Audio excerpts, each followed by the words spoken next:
We want to graph a piecewise function, and the notation in this first one, we have three separate equations. We have g of x equals 3, we have g of x equals 0, and we have g of x equals negative 2. That's the same thing as saying y equals 3, y equals 0, and y equals negative 2.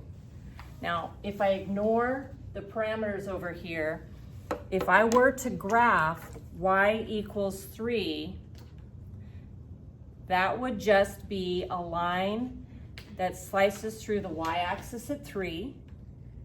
If I graphed y equals 0, that would be a line that slices through the x-axis at 0. And y equals negative 2 is a line that slices through the y-axis at negative 2. The reason that these are called a piecewise function is because you're using a piece of the line. Now, in the green one here, what piece of the line do I want to use?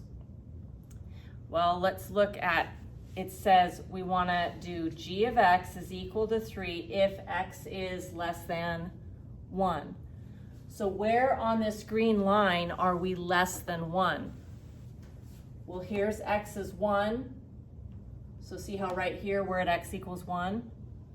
This is x equals 0. So right there where x equals 0, x equals negative 1. We want to keep x is less than 1. On the number line, where are we less than 1? Yeah, to the left. So in other words, I want to get rid of everything over there. I'm just going to grab some symbols here. Now at 1, see how it's just plain less than? So at 1, I'm going to put an open dot because I'm not going to include it at 1, but I'm keeping to the left of 1. Okay, then I'm going to jump down to the blue one because the blue one's a little easier. So if I look at the blue one, then this one says of the blue line, we want to keep where x is greater than 1.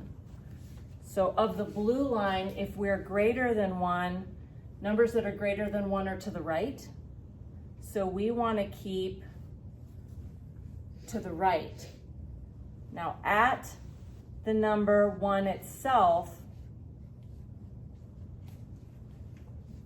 it says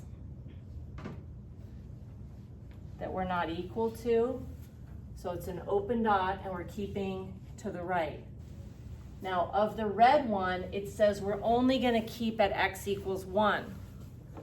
So on the line, that's the only spot where x equals 1 of the entire line. So if x equals 1, it means we're only going to keep a single point. So I'm going to, at 1, I'm going to keep this red line, but get rid of the rest of it. Okay, so let's do one more here. This one, f of x equals 3 and f of x equals negative 2. That's the same thing as saying y equals 3 and y equals negative 2. And if I was going to graph y equals 3, that would be a line going through the y-axis at 3. And if I was going to graph y equals negative 2, that would be a line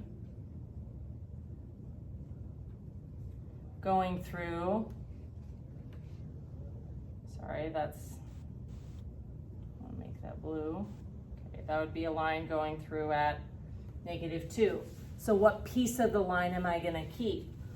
Well, for the green one, I'm only going to keep the green one when the x is 1. So on the green line, where's the only spot that x equals 1? See how it'd just be right there? So I'm going to remove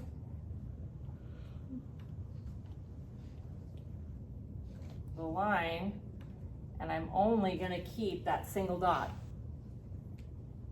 Now on the blue one, it says use the blue line, as long as x does not equal 1. Well, where on the blue line does x not equal 1?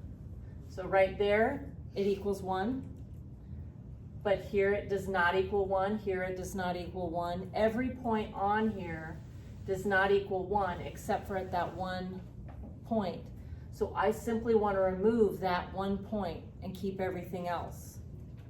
So I'm going to put an open dot at 1, and then I'm going to keep to the left, and I'm going to keep to the right. So x does not equal 1 removes a single point from the line, and x equals 1 only keeps a single point. So looking at the pattern there, when you have x equals a number, your graph is a single point. When x does not equal a number, you're only removing one point out of the line. And then if you have x is less than 1, you have a ray going to the left. And if you have an x is greater than 1, you have a ray going to the right. Now, if this was underlined and it said x is greater than or equal to 1, then our ray would have a closed dot. But because it's not, it's just plain greater than 1, I have an open dot.